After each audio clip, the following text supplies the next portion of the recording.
आखिरकार चुनाव आयोग के द्वारा अयोध्या के मिल्कीपुर विधानसभा सीट पर जो उपचुनाव होने वाले थे उसका तारीखों का ऐलान कर दिया गया है। नमस्कार, मेरा नाम विश्वजीत कुमार और आप देख रहे हैं वाक फॉर इंडिया न्यूज।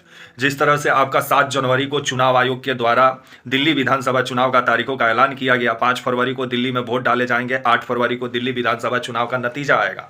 तो वहीं आपका उत्तर प्रदेश का चर्चित विधानसभा सीट मिल्कीपुर विधानसभा सीट जो काफी चर्चा का केंद्र रहा था बीते दिनों, लेकिन चुनाव आयोग यहाँ चुनाव नहीं कराया, जिसके बाद से विभिन्न सवाल भी खड़े हो रहे थे।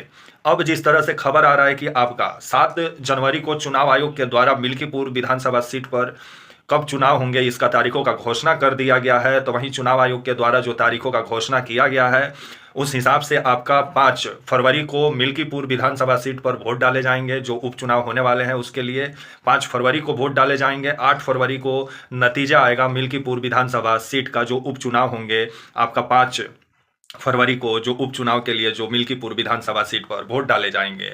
तो वहीं अयोध्या का मिल्कीपुर विधानसभा सीट को योगी जी नाक का सवाल बनाए हुए थे और बीते दिनों रैली पर रैली भी किए थे।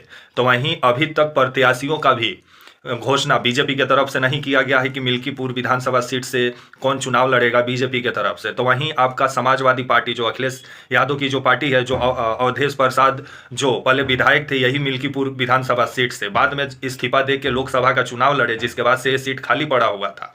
अब खबर आ रहा है कि मिल्कीपुर विधानसभा सीट से आपका जो अखिलेश यादव जो समाजवादी पार्टी है वो अवधेश प्रसाद के बेटे जो अजीत प्रसाद हैं उनको चुनावी मैदान में उतारी है।